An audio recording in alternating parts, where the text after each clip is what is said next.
this season in particular, related to the whole Netflix investigation that is still ongoing, and they are discovering a mountain of examples of plagiarism that was indeed put in place by Meghan Markle back when she held creative power, creative control. A $50 jar of apricot jam just became the most expensive PR disaster in Hollywood history. But wait, it gets crazier.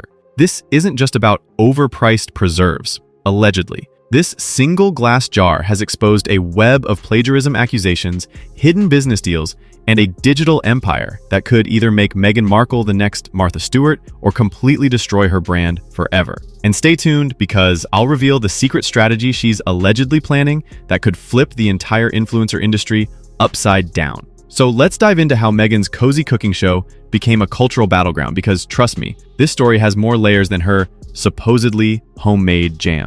By Ted Sarandos, Greg Peters, the board of directors, and most importantly, the Netflix producers and executives that are being very thorough about everything here when it comes to discovering all of these examples of Meghan Markle copying other shows. Picture this: eucalyptus trees casting perfect Instagram shadows, bees allegedly visiting lavender on cue, and a copper saucepan that catches light like it's auditioning for Architectural Digest. Enter Meghan Markle, former actress, ex-working royal, and now aspiring domestic goddess. She steps into frame with that practiced smile we've seen since her Suits days, ready to market authenticity to the masses. Netflix had been teasing With Love Meghan for months as this cozy celebration of home, food, and friendship.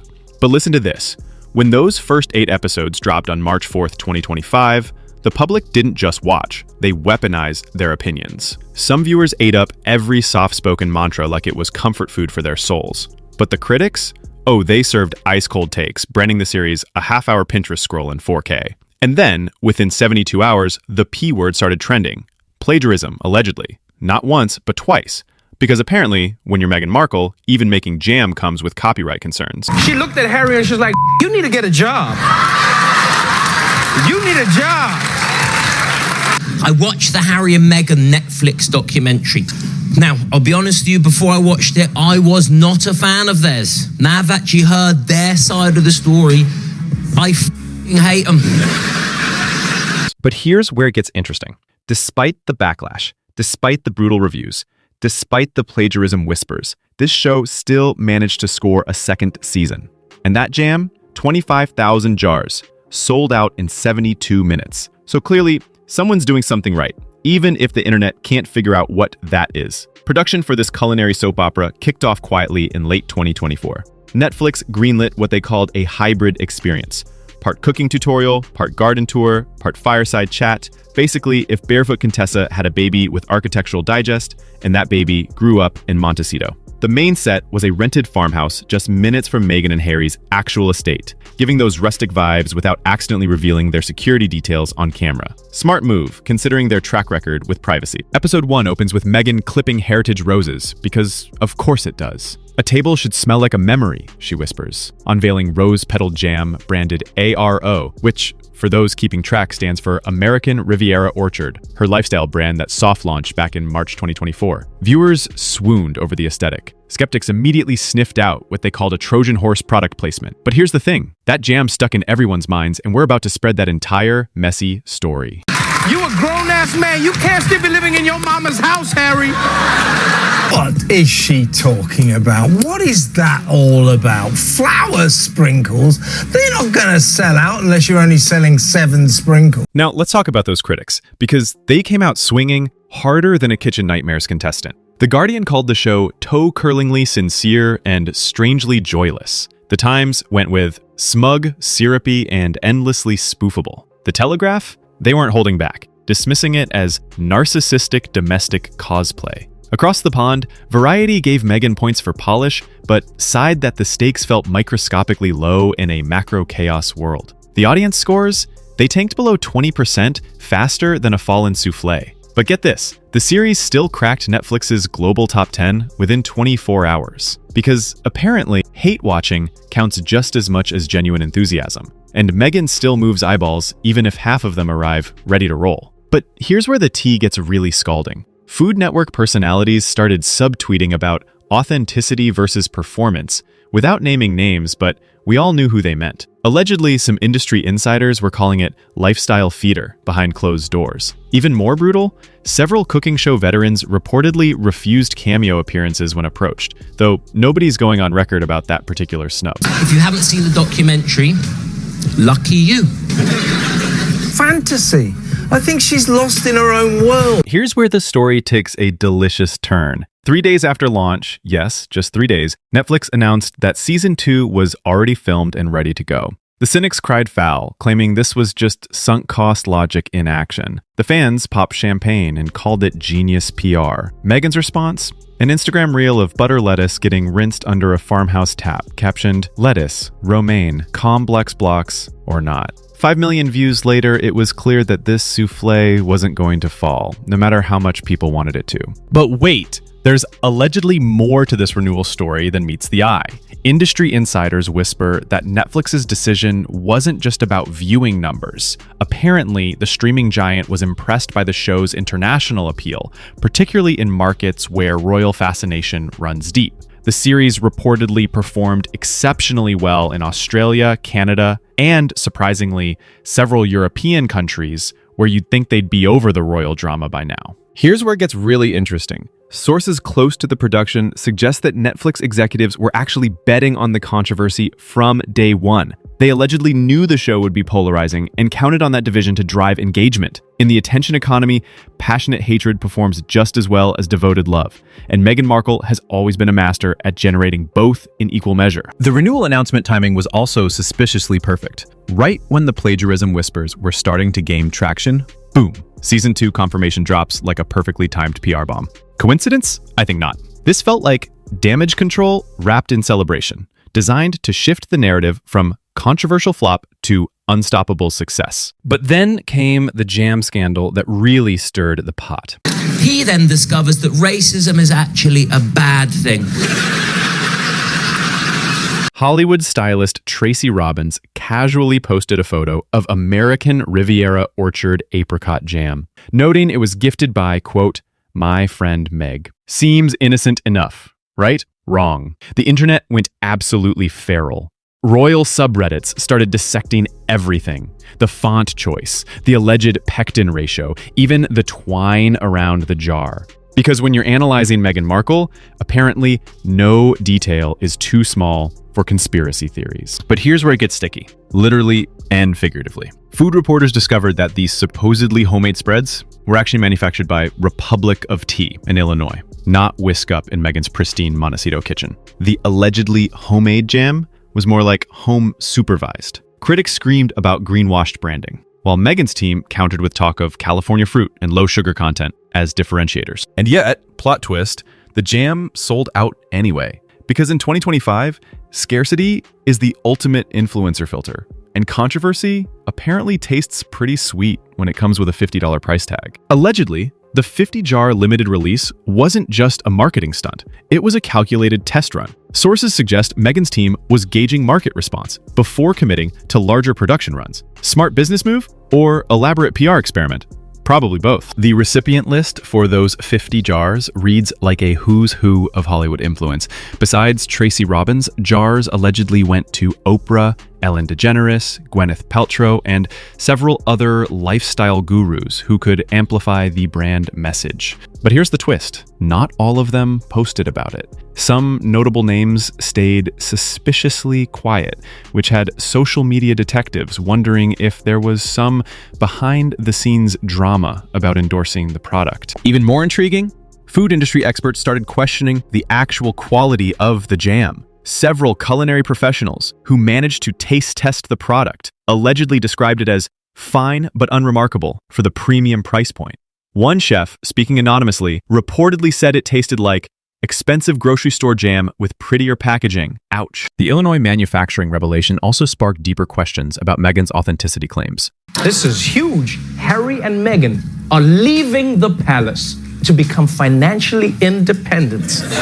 And you see, this is what happens when you bring the first black woman into the royal family. Yeah.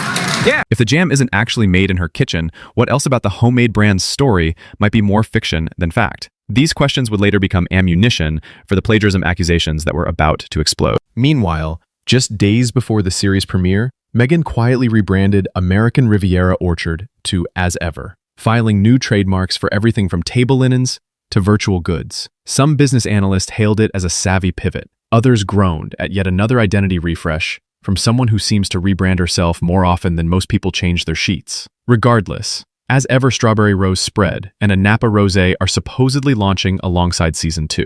But keep watching, because that product drop allegedly has a digital twist that nobody saw coming. But here's where the rebrand story gets really juicy. The timing of the American Riviera Orchard to As Ever switch wasn't random.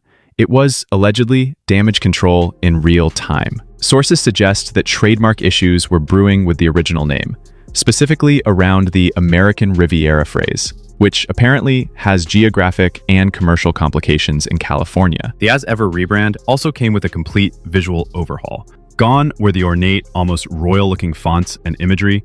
The new branding adopted a more minimalist, Scandinavian-inspired aesthetic that felt less presumptuous and more approachable. Brand consultants reportedly advised that the original imagery was reading as too aspirational for mass-market appeal. But listen to this. The rebrand allegedly cost more than some people's annual salaries. Industry insiders whisper that Meghan spent 6 figures on brand consultants, new trademark filings, packaging redesigns, and marketing materials, all for a lifestyle brand that had only released 50 jars of jam. That's some expensive market research, if you ask me. The trademark filings for As Ever reveal just how ambitious this venture really is. We're talking about everything from candles and teas to pet accessories and home fragrances. But the most intriguing filing? Virtual goods for online gaming environments. Yes, Meghan Markle might be planning to sell digital jam in the metaverse. The future is weird and expensive, apparently. Now let's spill the tea on plagiarism accusation number 1. Eagle-eyed viewers noticed some serious deja vu in the trailer footage. Tomato slices falling in slow motion, countertop herb gardens, salt being flung with dramatic flair, all eerily similar to Pamela Anderson's 2023 vegan cooking series, Cooking with Love. And then they complain about everything. And here's the kicker. Anderson's show was released just 9 days before Meghan's premiered. 9 days. Pamela's team played it diplomatically cool, saying they were flattered, not furious. Meghan's camp shrugged it off with a response that basically amounted to, one tomato toss does not plagiarism make. But in the court of public opinion, optics are everything. And brand Meghan has built her entire platform on promises of originality served on silver-plated platters. But here's where this gets really messy. The similarities weren't just limited to a few cooking shots. Social media sleuths started creating side-by-side comparison videos that were honestly pretty damning. The camera angles, the lighting, even the way ingredients were arranged on cutting boards looked suspiciously similar. One viral TikTok mashup received over 2 million views, with users in the comments calling it Control-C, Control-V cooking. Even more problematic, several cinematography techniques that appeared in Meghan's show had apparently been signature moves in Pamela's series. The extreme close-ups on bubbling pans, the overhead shots of herb chopping, the dreamy soft-focus garden sequences. It all felt like someone had watched Anderson's show and taken very detailed notes. The timing made everything worse. 9 days between releases meant Meghan's team could theoretically have watched Anderson's show and made last-minute adjustments to match the aesthetic. Whether they did or not, the optics were terrible for someone trying to establish herself as an original voice in the lifestyle space. But wait, it gets worse. Remember Pearl, Meghan's animated children's project that Netflix quietly canceled back in 2022? Well, British author Mel Elliott resurfaced with some explosive claims. She alleged that her Pearl Power book series from 2014 shared way too many similarities with Meghan's concept. Elliott even claimed she'd pitched her ideas to Netflix back in 2018, years before Meghan's deal. Legal experts mostly yawned at this, calling it inspirational overlap at best, but combined with the Pamela Anderson parallels, pattern detected, perception infected. Now every future Meghan project arrives pre-shadowed by side-eye and screenshot comparisons. Ginger Royal meets fit American actress. She then discovers that everything is so unfair. True to form, the Duchess sidestepped any direct responses to the plagiarism chatter. Instead, she appeared on Jamie Kern-Lima's podcast in April 2025, where she made some revealing comments. She teased that there's no memoir in the works because she has, quote, far more lidding to do. Then she waxed lyrical about creating tables that, quote, invite conversation, not applause. The subtext was crystal clear. Stop calling me performative. She also admitted to having, quote, creative blocks like anyone else, which some interpreted as a subtle wink at the plagiarism allegations. But honestly, with Meghan, every soundbite could pivot the entire narrative. Since filming wrapped before the backlash really started brewing, Season 2 couldn't undergo major structural overhauls, but the editors worked overtime to shift the tone. Here's what insiders are allegedly serving up. Community focus featuring food justice nonprofits, positioning Meghan as facilitator rather than star. Plus, Serena Williams returns for a jam session. And allegedly, a burnt lemon tart stays in the final cut as proof that perfection sometimes smells like humble pie. Here's the spicy theory that explains everything. What if every harsh headline is actually seasoning, not poison? Negative press kept "With Love, Meghan" trending for 3 solid weeks. Meanwhile, 25,000 jars of overpriced jam disappeared in 72 minutes despite everyone complaining about the price. Remember that secret strategy I promised? Insiders are whispering that those as-ever digital goods patents include something revolutionary. Interactive recipe tokens that unlock exclusive live stream classes with Meghan herself. Translation: pay-to-play kitchen time with the Duchess, plus blockchain bragging rights. If this launches alongside Season 2, she won't just be selling jam and linens. She'll be selling access, exclusivity, and digital status symbols all wrapped up in one expensive package. In 2025's attention economy, that could taste either sweeter than anything she's served so far, Or more sour than the critics' reviews. Either way, Meghan Markle continues to prove that in the modern media landscape, the only thing worse than being talked about badly is not being talked about at all. And with controversy brewing around every corner, that's definitely not a problem she's going to face anytime soon. Bon appetit. And as Meghan might sign off, with love.